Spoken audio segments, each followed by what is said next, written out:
Let's mic bookmark. आप सुन रहे हैं लेट्स माइक और आज हम बात करेंगे एक ऐसी भाषा की जिसको बोलने वाले लोग भले ही कम हैं लेकिन उतने ही महत्वपूर्ण, जैसे अबीदा परवीन, अताउल्लाह खां, सतीश धवन और गोपी चंद नारंग। मुर्शिद मैं जल रहा हूँ हवाएं ना दीजिए, मुर्शिद अजाला कीजिए दुआएं ना दीजिए, मुर्शिद खामोश रह के परेशान न कीजिए, मुर्शिद मैं रोना रोते हुए अंधा हो गया और आप हैं कि आपको एहसास तक नहीं। सब्र कीजिए सब्र का फल मीठा होता है, मुर्शिद में भौंक दो हाँ जो कई शे भी नहीं बची, मुर्शिद में भौंक दो हाँ जो कई शे भी नहीं बची, मुर्शिद वहाँ यजीदियत आगे निकल गई और पारसा नमाज के पीछे पड़े रहे। इस कविता में उर्दू के साथ सराइकी भाषा के भी कुछ शब्द सुनाई देते हैं। सराइकी एक ऐसी भाषा है जो दक्षिण पंजाब से लेकर सिंध, बलूचिस्तान और भारत के कुछ हिस्सों में नदी की तरह बहती और अपने साथ सदियों की संस्कृति, संगीत और संघर्ष को लेकर चलती है। यह वो जुबान है जिसमें अबीदा परवीन इश्क और रूह की बात करती, जिस भाषा में सूफी संतों ने प्रेम, विरोध और आत्मा की आजादी को शब्द दिए। चलिए इस यात्रा में साथ चलें जहां भाषा केवल शब्द नहीं बल्कि एक पहचान की पुकार है। भारत और पाकिस्तान न केवल कॉलोनियलिज्म के शिकार रहे हैं बल्कि पार्टीशन की पीड़ा भी दोनों देशों ने साथ में झेली है। इन दोनों देशों की संस्कृति एक दूसरे पर प्रभाव डालती है। दोनों देशों में लिंग्विस्टिक और कल्चरल माइनॉरिटीज मौजूद हैं।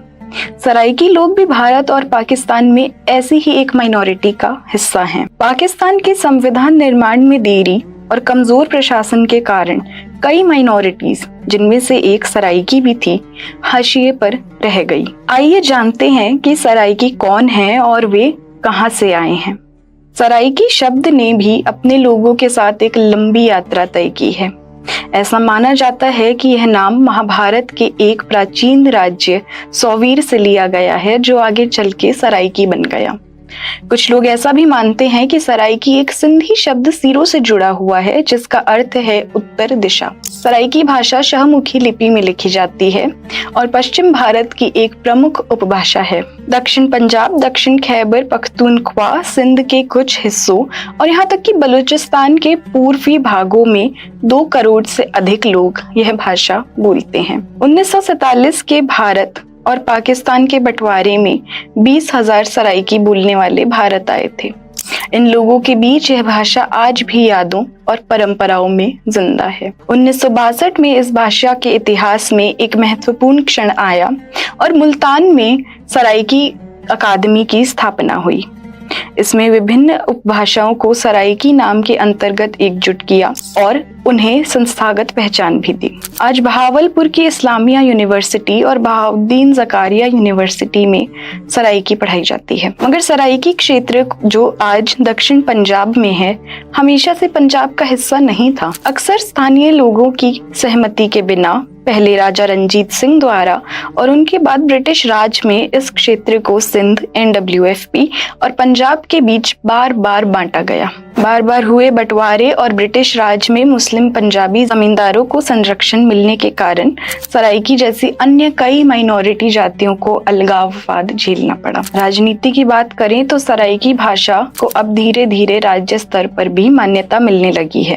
पाकिस्तान के पूर्व प्रधानमंत्री मोहम्मद शहबाज शरीफ ने कई मौकों पर सराइकी भाषा में भाषण दिए। उनके सराइकी PM के रूप में पहचाने जाने की एक वजह यह भी थी कि वह सराइकी बोलकर इस क्षेत्र की सांस्कृतिक गरिमा को सार्वजनिक मंचों पर सम्मान देते थे। इससे न केवल भाषा को पहचान मिली बल्कि यह भी संदेश गया कि यह सिर्फ एक बोलचाल की जुबान नहीं बल्कि एक मजबूत सांस्कृतिक और राजनीतिक पहचान भी है। सराइकी संस्कृति का दिल कविता, सूफी मत और लोक संगीत में धड़कता है। इसकी जड़ें गहरी हैं और अक्सर दरगाहों व संतों तक जाती हैं। हजरत बहाउद्दीन ज़कारिया, शाह रुकन आलम और सखी सरवर के उपदेश आज भी सराइकी आत्मा में जीवित हैं और प्रेम, विनम्रता और प्रतिरोध की बात करते हैं। सराइकी साहित्य में वो आवाजें हैं जो रेगिस्तान और खेतों में गूंजती हैं।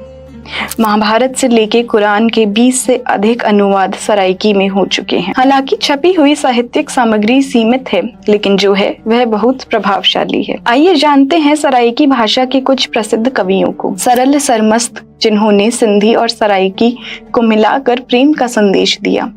शाह अब्दुल लतीफ टाई, जिनकी कविताएं चाहत और विद्रोह से भरी हैं। शाकिर शुजा आबादी, जिनकी कविताएं दिल तोड़ने वाली सच्चाई बताती हैं। संगीत सराइकी धरती की आत्मा है। अताउल्लाह खान ने दर्द और विरह के गीतों से इतिहास रच दिया और अबीदा परवीन ने सराइकी को सूफी अंदाज में वैश्विक मंच दिया। संगीत के साथ साथ नृत्य भी सराइकी सभ्यता में अहम है। झूमर मुल्तान और बलूचिस्तान का पारंपरिक लोक नृत्य है। सराइकी लोगों के भोजन में सरसों का साग, मक्के की रोटी और कचौड़ी जैसे व्यंजन घरों को खुशबू और यादों से भर देते हैं।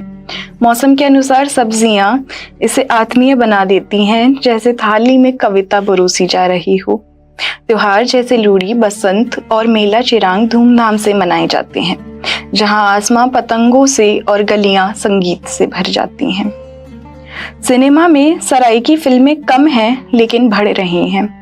लोक कथाएं और ग्रामीण प्रेम कहानियां क्षेत्रीय रंगमंच और स्थानीय निर्माणों में प्रमुख हैं, जो धीरे धीरे हिंदुस्तान और पाकिस्तान के एंटरटेनमेंट वर्ल्ड में भी जगह बना रही हैं। अब हम बात करते हैं भारत में सराइकी विरासत की। जैसा कि हमने पहले देखा कि 1947 के पार्टीशन के दौरान करीब 20,000 सराइकी भाषी लोग भारत आए थे।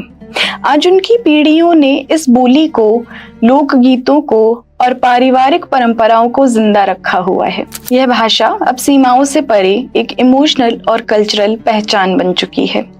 सराइकी विरासत को भारत में बनाए रखने और समझने में कुछ महत्वपूर्ण भारतीय व्यक्तियों का योगदान भी रहा है। सतीश धवन, जो इसरो के पूर्व अध्यक्ष और भारत के प्रमुख अंतरिक्ष वैज्ञानिकों में से एक थे, उनका जन्म शोरकोट में हुआ था। यह इलाका आज पाकिस्तान में है और गहराई से सराइकी संस्कृति से जुड़ा हुआ है। इसी तरह उर्दू और भाषा विज्ञान के जाने माने आलोचक और पद्म भूषण से सम्मानित लेखक गोपी चंद नारंग का जन्म दुकी बलूचिस्तान में हुआ था, जहां सराइकी बोली जाती है। उन्होंने उत्तर पश्चिमी भारत और पाकिस्तान की भाषाई विविधता को अपनी रचनाओं और आलोचनाओं में न केवल समझा, बल्कि गहराई से उनका विश्लेषण भी किया। उनकी लेखनी में सराइकी और सीमांत भाषाओं की छाया स्पष्ट रूप से दिखाई देती है। भारत में सराइकी पहचान अब सिर्फ भाषा नहीं है, बल्कि एक संवेदनशील स्मृति है, जो जड़ों की तलाश, इतिहास की था और कल्चरल यूनिटी का हिस्सा बन चुकी है। इतनी गहरी विरासत के बावजूद सराइकी संस्कृति के मिटने का खतरा बना हुआ है। स्कूलों, मीडिया और नौकरियों में उर्दू और पंजाबी के वर्चस्व के कारण नई पीढ़ियां सराइकी से दूर होती जा रही हैं, लेकिन उम्मीद अभी भी बाकी है। आज हमारे बीच एक डिजिटल रिवाइवलिज्म चल रहा है। सराइकी भाषा को उसकी जड़ों से फिर से जोड़ा जा रहा है। कार्यकर्ता और शिक्षकों द्वारा ट्रांसलेशन, ऑनलाइन संग्रह और यहाँ तक कि सांस्कृतिक संस्थाओं का उपयोग भी हो रहा है। सराइकी को एक नया व्याकरण, गहराई और आधुनिक अस्तित्व दिया जा रहा है। सराइकी केवल भाषा नहीं है, यह प्रतिरोध, सौंदर्य और भूली हुई शान की विरासत है। कविता से राजनीति तक, दरगाहों से डिजिटल आंदोलन तक, यह कहानी अब भी जारी है।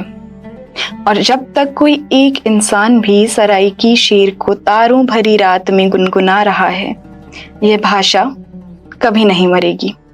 धन्यवाद। आप सुन रहे थे let's mic more than radio. Follow कीजिए हमें हमारे सोशल मीडिया प्लेटफॉर्म्स पर।